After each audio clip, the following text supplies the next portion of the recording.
시간에 제가 이 자리에 나왔는데 기억하십니까?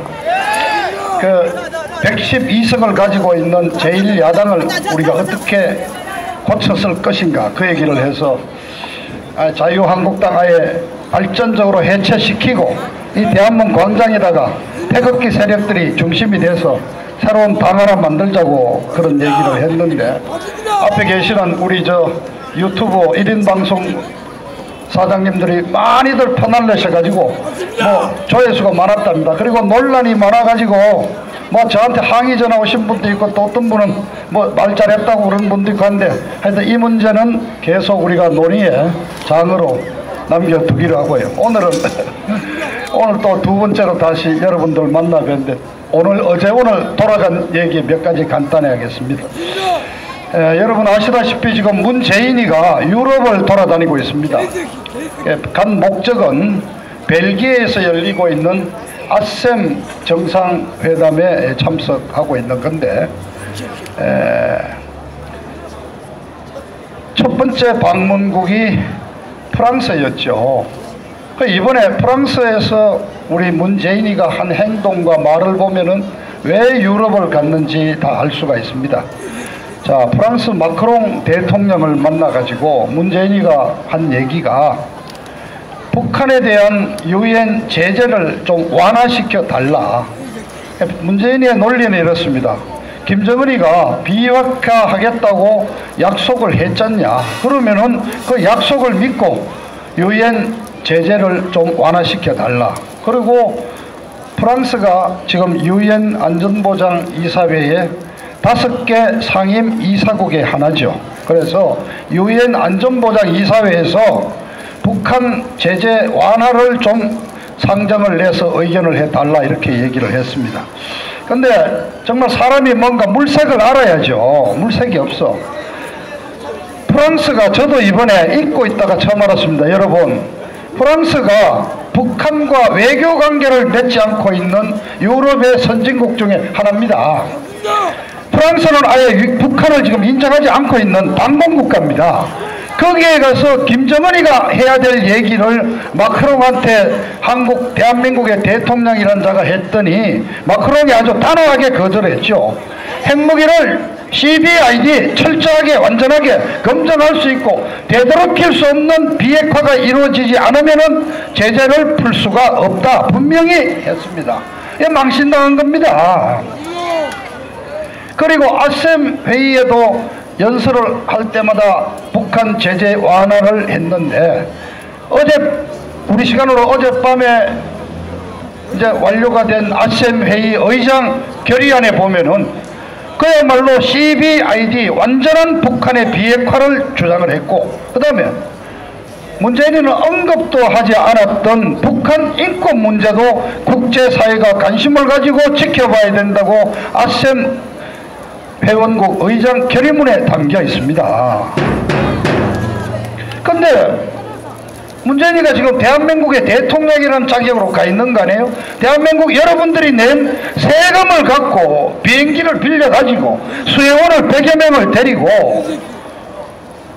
그럼 유럽에 가서 하는 일이 뭡니까? 김정은이 도움될 얘기, 김정은이가 해야 될 얘기를 대신해주고 있지 않습니까? 그래서 이미 미국의 월스트리트 저널을 영국의 가디언지 일본의 신문을 막론하고 세계 유수 언론들이 문재인이는 김정은이의 수석 대변인이다.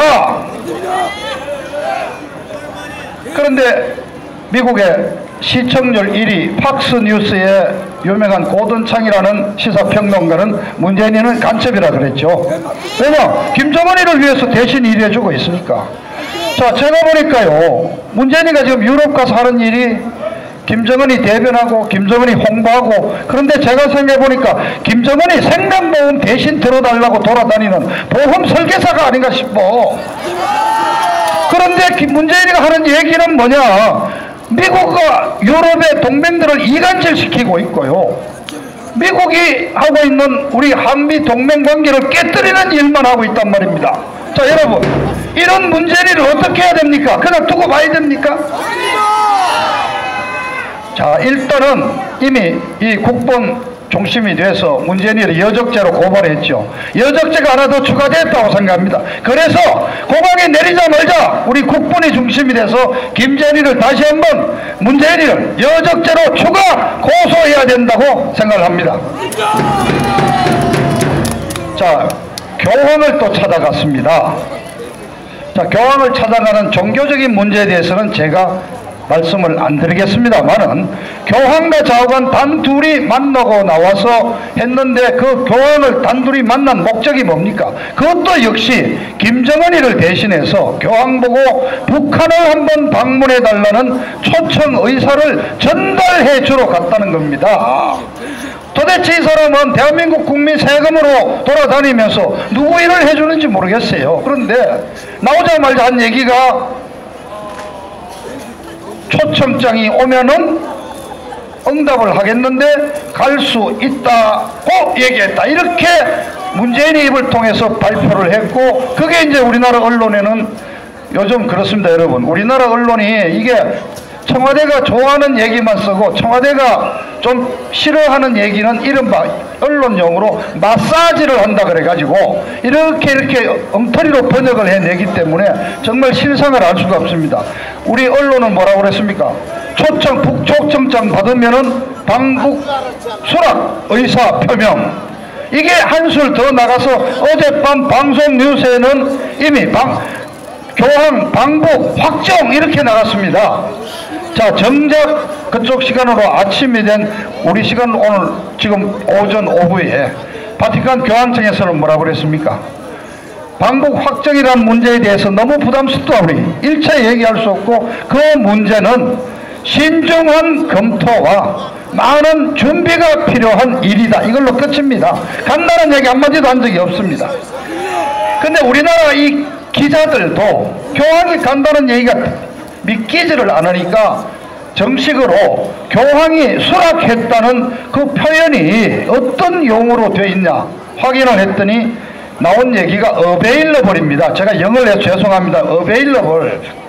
이게 뭐냐면은 시간이 날 수 있으면 갈 수 있다 이런 얘기입니다. 예를 들어서 제 초등학교 친구들 며칠 만나가 야 우리 나이가 들었는데 이제 내년이 초등학교 개교 50주년이라는데 내년 우리 5월달에 며칠 모아가지고 고향 한번 갔다 올래? 그랬더니 친구 대답이 그래 그때 내 시간 보고 시간 나면 갈 수도 있지. 이게 available입니다. 이걸 가지고 방북 수락을 했다고 하고 이걸 가지고 대한민국 기레기들이 방북 확정까지 보도를 한단 말입니다. 이게. 근데 문제는요, 그럼 교황은 어쨌든 종교 지도자인데 교황까지 끌어들여가지고 김정은이하고 문재인이가 짜고 치는 이 평화쇼에 교황까지 끌어들여서 들러리를 쓰겠다는 이 종북 좌파들의 정말 이 발상 자체가 정말 심각합니다. 심각해. 자, 또 한 가지, 한 2주 전까지 남북 정은이 재인이가 종전선언 하자고 얘기를 많이 했지 않습니까? 종전선언의 목적은 여러분 다 아시죠? 주한미군 철수. 그런데 지난 2주 동안 종전선언 얘기가 없어졌습니다. 갑자기 뭡니까? 제재 완화로 얘기를 하고 있죠.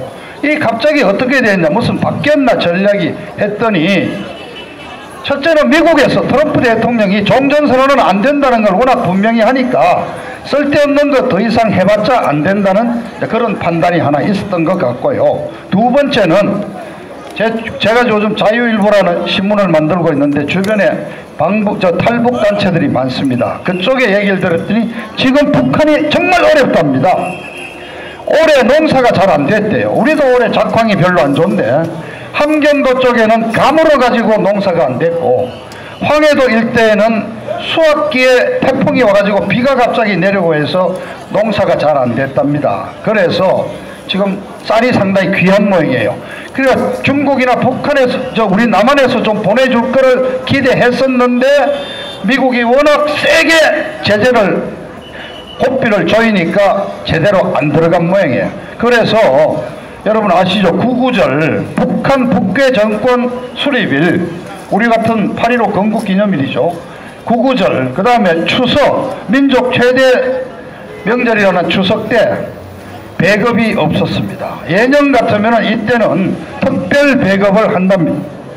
예를 들어서 쌀 한 2kg에 뭐 설탕도 조그마한 간포대, 뭐 심지어 어려울 때는 생선 이렇게 뭐 마른 건포 2개 뭐 두 쪽 이렇게도 보냈다는데 올해는 구구절 추석 특별 배급이 없었습니다. 굉장히 어려운 모임입니다.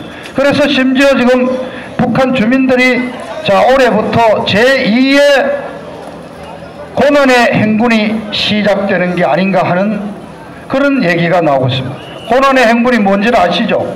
94년경부터 북한의 여러가지 이 핵무기 개발한다고 군사비에 다 쓰고 또 농사가 안 되면서 한 6, 7년 동안 무려 최고 400만 명이 굶어 죽은 그 기간을 고난의 행군이라고 그럽니다. 그게 바로 지금 3,400만의 백성들을 굶어 죽이는 3대 세습 왕조의 세 번째 뚱뚱이 지도자가 김정은입니다. 이걸 모르고 여기에다가 교황보고 가서 평화의 나라인 것처럼 선전해달라고 부탁하는 문재인 정권, 정말 이 문재인 일당을 우리 끌어내려야 합니다. 그러나 여러분 그런 점에서도 이 태극기 집회가 굉장히 중요합니다. 트럼프 대통령이 볼 때 도대체 한국을 믿을 수 있는 나라냐, 한국 정부를 믿을 수 없다 이렇게 됐을 때 어떻게 되겠습니까? 아니다. 우린 미국에 대한 무한한 신뢰를 갖고 있고 한미동맹을 바탕으로 자유민주 체제를 지키고 있다는 것을 몸으로 보여주는 세력이 바로 우리 태극기 집회 세력인 것입니다. 여러분들의 역할이 더더욱 필요합니다. 하여튼 문재인 이 좌파 종북 세력을 끌어내릴 때까지 여러분 힘드시더라도 끝까지 투쟁에 나가셔야 하겠습니다. 감사합니다.